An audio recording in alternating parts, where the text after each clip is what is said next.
O Evangelho segundo João é um dos primeiros relatos da vida de Jesus.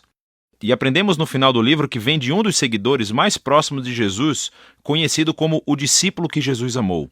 Ele aparece muitas vezes na história em si, e há algum debate sobre se é João o filho de Zebedeu, um dos 12, ou outro João diferente que morava em Jerusalém e era conhecido na igreja como João o presbítero. Seja qual for o João, o livro incorpora o depoimento de testemunhas oculares e foi brilhantemente criado com um propósito claro, que é apresentado perto do fim. João diz que a história foi escrita para que vocês creiam que Jesus é o Messias, o Filho de Deus, e para que, crendo, tenham vida em seu nome. João acredita que o Jesus sobre o qual você lê nesse livro está vivo e é real, e que ele pode mudar a sua vida para sempre. O design do livro é muito legal.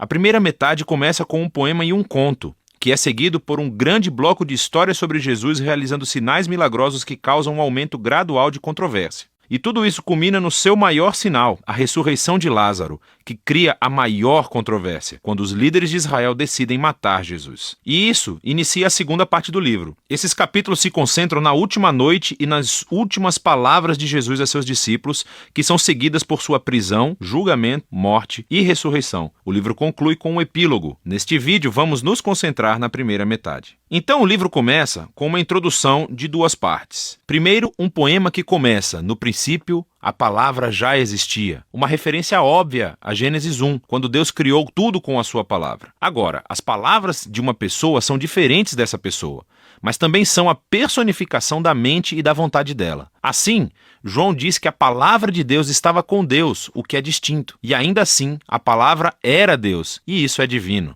E quando refletimos sobre essa afirmação, ouvimos depois no poema que essa palavra divina se tornou humana em Jesus.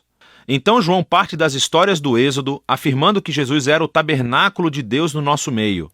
A gloriosa presença divina que pairava sobre a Arca da Aliança tornou-se humana em Jesus. O que leva à sua última afirmação, de que o único Deus verdadeiro de Israel era Deus Pai e o Filho, que se tornou humano para nos revelar o Pai. Agora, ao considerarmos essas afirmações, começamos a ouvir uma história sobre como João Batista conheceu Jesus pela primeira vez e levou outras pessoas a o conhecerem e a se tornarem seus discípulos. E uma por uma, conforme as pessoas se encontravam com Jesus, elas diziam em voz alta quem pensavam que ele é. E nesse capítulo, Jesus recebe 7 títulos. Esses títulos apontam para o interesse que João tem no número 7, mas juntos também têm um significado. Que esse Jesus de Nazaré, que é totalmente humano, é o rei messiânico. Ele é o mestre de Israel. Ele é o Filho de Deus que morrerá pelos pecados do mundo. Essa é uma afirmação muito grande para ser feita sobre uma pessoa, e João irá defendê-la através das histórias nos capítulos 2 a 12. Todas elas têm o mesmo padrão básico. Jesus faz um sinal ou uma afirmação sobre si mesmo, e isso resulta em mal-entendidos ou controvérsias. E assim, no final de cada história, as pessoas são forçadas a decidir quem elas pensam que Jesus é. A primeira sessão mostra Jesus encontrando 4 instituições judaicas clássicas. E em cada encontro, Jesus mostra que ele é a personificação dessa instituição. Então, Jesus está numa festa de casamento e o vinho acaba. E Jesus transforma esses enormes jarros de água, algo como 455 litros no total, no melhor vinho de sempre. E o garçom diz ao noivo: "Você deixou o melhor vinho para o final", o que de fato é verdade. Mas João considera esse milagre o primeiro sinal de Jesus. Em outras palavras, é um símbolo que revela algo sobre Jesus. Assim como Isaías disse que o reino messiânico seria como uma grande festa, com um ótimo vinho, este primeiro sinal milagroso revela a generosidade do reino de Jesus.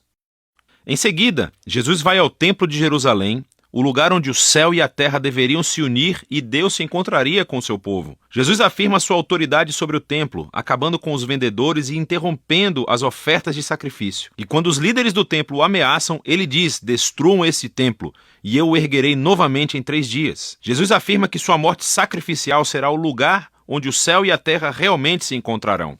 O seu corpo que será morto é a personificação do templo. Jesus, então, conversa a noite inteira com um rabino chamado Nicodemos, que pensa que Jesus é como ele, outro rabino e mestre de Israel. Mas Jesus diz que Israel precisa de muito mais do que apenas outro mestre com novas informações. Israel precisa de um novo coração e de uma nova vida. Ou, em suas palavras, ninguém pode experimentar o reino de Deus sem nascer de novo. Jesus acredita que os seres humanos estão presos a uma teia de egoísmo e pecado que levam à morte, mas também sabe que Deus ama este mundo e é por isso que ele está aqui, para oferecer às pessoas um novo nascimento, uma nova chance de vida. A partir daqui, Jesus viaja para o norte e ele acaba em um poço sagrado conversando com uma samaritana, isto é, uma mulher não judia. E eles começam a falar sobre a água que Jesus transforma em uma metáfora para si mesmo. Ele diz que ele está aqui para trazer água que pode se tornar em uma fonte de vida eterna. Agora, em João, esse termo se refere a uma nova qualidade de vida, que é infundida com o amor eterno de Deus. E é uma vida que pode começar agora e perdurar no futuro. Depois disso, João criou outra coleção de histórias que ocorreram durante 4 dias de banquetes sagrados judaicos. E, novamente, Jesus usa as imagens relacionadas ao banquete para fazer afirmações sobre si mesmo. Primeiro, Jesus cura um paralítico no sábado, o que gera uma controvérsia com os líderes judeus sobre trabalhar no dia de descanso. E Jesus diz que é o seu pai quem está trabalhando no sábado, por isso ele também está. E eles entendem o seu significado, pois ele estava chamando Deus de seu pai, igualando-se a Deus, e assim eles decidem que querem matá-lo. A próxima história acontece durante a Páscoa, a festa que recontou a história do Êxodo com essa refeição simbólica do cordeiro, do pão e do vinho. E Jesus, milagrosamente, fornece comida para uma multidão de milhares de pessoas, o que resulta em pessoas pedindo mais pão. Então Jesus prossegue afirmando que ele é o verdadeiro pão, e quem procurar satisfação nele, descobrirá a vida eterna. Isso ofende muitas pessoas que deixam de segui-lo. Depois disso, vem um bloco de histórias que acontecem em Jerusalém durante a festa dos tabernáculos, que recontam histórias das peregrinações de Israel no deserto, quando Deus os guiou com uma coluna de nuvem e depois fogo e lhes deu água no deserto. E Jesus se levanta no pátio do templo e grita: "Se alguém tem sede, venha a mim e beba." E mais tarde ele diz: "Eu sou a luz do mundo." Ele está afirmando ser a presença iluminadora de Deus e o presente de salvação de Deus para o seu povo. Algumas pessoas acreditam e o seguem, mas outras se ofendem, e outras ainda tentam matá-lo por essas afirmações exaltadas. A história final da festa é durante o Hanukkah, a festa da dedicação. É sobre como Judas Macabeu limpou o templo dos ídolos e o tornou sagrado mais uma vez. E Jesus entra na área do templo e diz que ele é aquele quem Deus tornou santo, e que ele é o verdadeiro templo onde a presença de Deus habita. E ele também diz: "Eu e o Pai somos um." Isso deixa os líderes de Jerusalém furiosos.